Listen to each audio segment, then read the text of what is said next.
What does one say about a World Cup? Where semi-final, where Germany is currently leading Brazil by 5-0. These pictures are live from World Cup viewing. The viewing is in Rio, so we can imagine that most of those fans are Brazilians.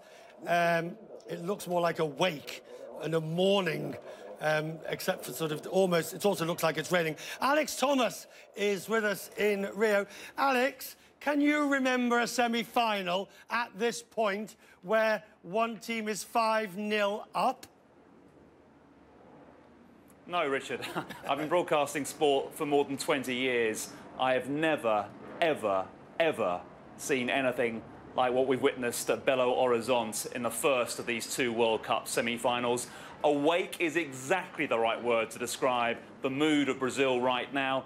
This is the host nation that when they last staged this football's biggest tournament in 1950, they lost in the final to Uruguay, and it was described as a national tragedy, and still is talked about that today. This is far, far worse. This was supposed to be a meeting of fellow football giants. Brazil, the most successful team in World Cup history with 5 titles, against a Germany side that have won 3 World Cups in their history. Instead, it's looked like men against boys. Absolutely astonishing stuff. How have they done it? I mean, to do 5 in a short period of time, is it... I don't mean to seem too naive. Is Brazil playing badly, or is Germany playing brilliantly? Sorry to fudge it, but it's going to be a mixture of both, isn't it? And this is going to be treated to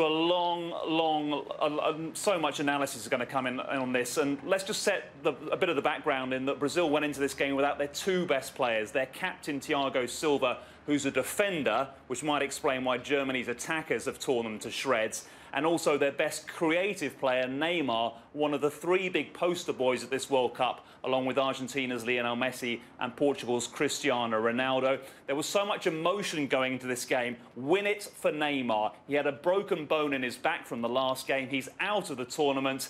He said, they can keep my dream alive. My teammates can win it for me and win it for the country. Maybe they just overplayed that emotional card and they didn't let it control them and control their performance. We know the Germans, particularly at sport, sorry to be cliched about it, can be cold and ruthless. They've really shown that today, Richard.